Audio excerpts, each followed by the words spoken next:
We, as the Democratic Alliance, has over many years promoted the involvement of the private sector in turning this country around.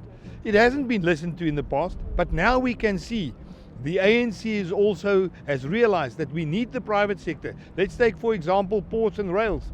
The government alone, state, will not be able to turn that around without the assistance of knowledgeable companies and people in that industry. It doesn't help us to farm and have good products and to manufacture and have good products, but we can't export it because we don't have proper harbors.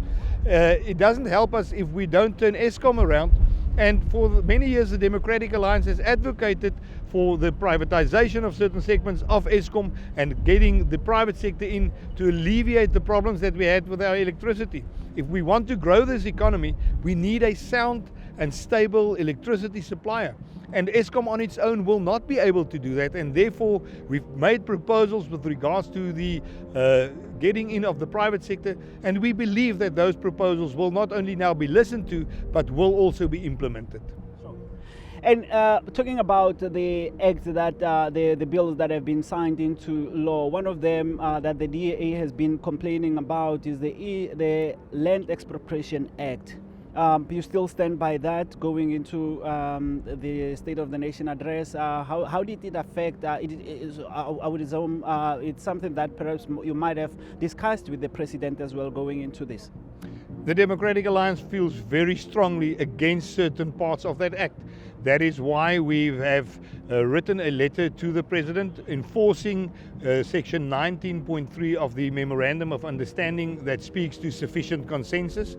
The Minister of Public Works and Infrastructure, Dean McPherson, advised the President with sound legal advice that he obtained from some of the best legal minds in the country about the unconstitutionality, yes, those winds of change again, about the unconstitutionality of certain sections of that bill. The President did not adhere to that request of the Minister to send it back to Parliament to make changes to that so that it can adhere to the constitutional muster.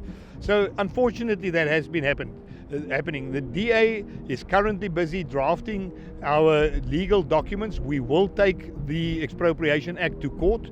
There are several issues that we believe is unconstitutional. We will also, within the Government of National Unity, do everything that we can to protect the property rights of every South African. We believe that this act is an attack on the constitutional rights of all South Africans, and we need to make sure that the problems with that act is changed. We will also introduce and discuss within the GNU amendments to the act and see that we can, on every front, whether it's the courts or inside the GNU or cooperation with the private institutions out there in the public organizations, do everything that we can to get the implementation of this act halted. Sure. And so this particular act itself has even drawn the attention of the US President, that is Donald Trump, going as far as claiming that land is being confiscated in South Africa. What is your position? He has been criticized for meddling into South African affairs. What is the DA's position? Are you in support of what Trump is doing? The Democratic Alliance feels that we must protect our relationships with the United States of America. We have now seen that funding that we receive for HIV/AIDS, PEPFAR funding, has been cancelled now.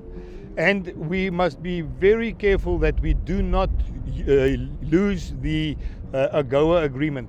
We are exporting a large number of goods duty-free to the United States of America. If AGOA is going to be cancelled, it will have a detrimental effect not only on the big commercial farmers and industries out there that manufacture stuff, it will have a huge effect on the poorest of the poor. Daily life cost of people will go up, and it must be stopped. So it's very important that whoever is going to sit around that table making decisions on South Africa must have the correct facts when they do it.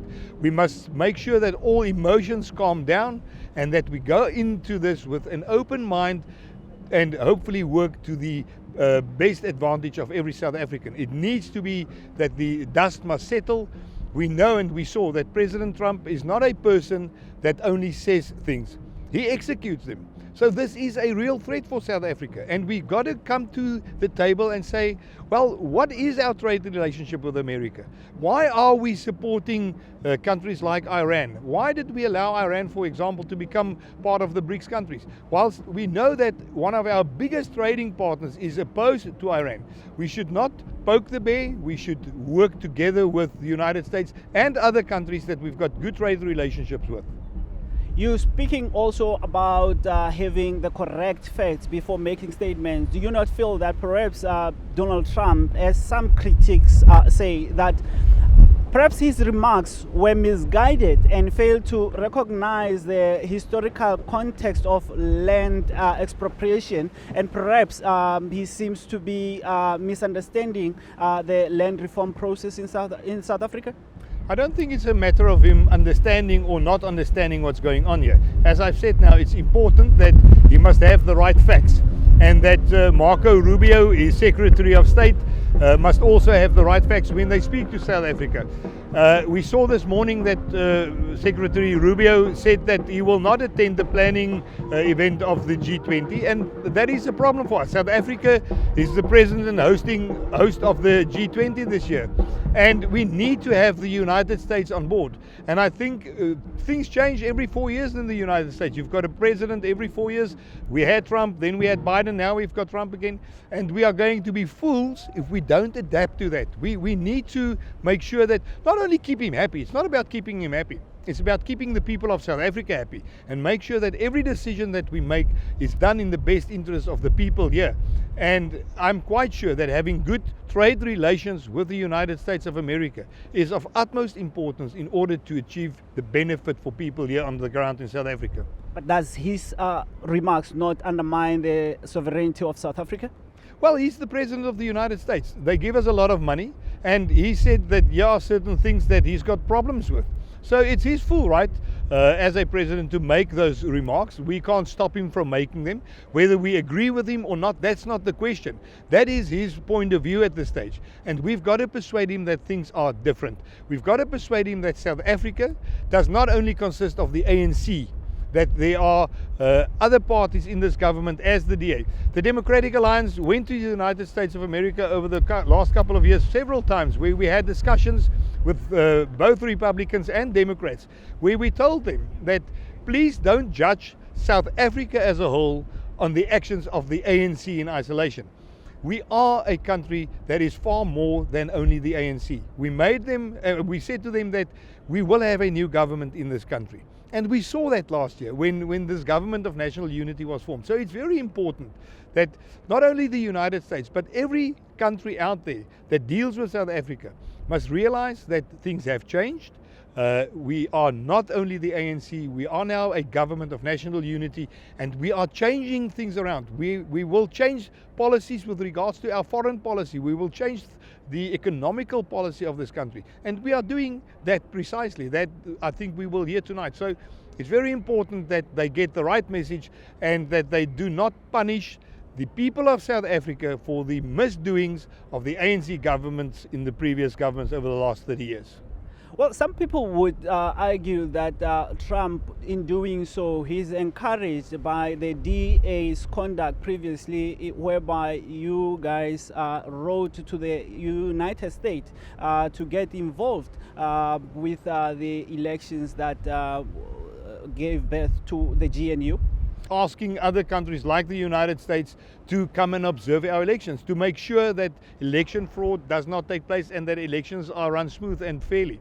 So there's nothing wrong with that. And if anybody's got a problem with that, they must maybe ask themselves, what do we have to hide by not allowing or inviting the United States to come and have observers here with the election? With regards to the people that we sent over there that spoke to the United States, it was precisely to influence the United States in a positive way towards South Africa, to tell them that they must not punish all South Africans for the wrongdoings of the past with regards to the ANC government. And hopefully we will succeed in that. We will carry on doing that. I know that there's civil organizations that has also asked, please don't punish all South Africans. It is the poorest of the poor that will suffer the most, and we've got to protect those vulnerable people. Thank you so much for your time. We really appreciate it. Thank you very much, and let's hope the wind calms down a bit and emotions calm down in this country, and that we can govern this country together and make sure that we really grow the economy, create jobs, and better the lives of every South African. We are entitled to that as South Africans, so let's try our utmost best to do that. The Democratic Alliance is committed. Well, thank you. That was Willie Aucamp, the Member of Parliament for the Democratic Alliance, talking about the winds of change here in Cape Town, talking about, we spoke about the GNU, we spoke about what the expectations are going into this State of the Nation address and what their contributions were. We will be bringing you rolling coverage of the State of the Nation address outside Parliament here in Cape Town.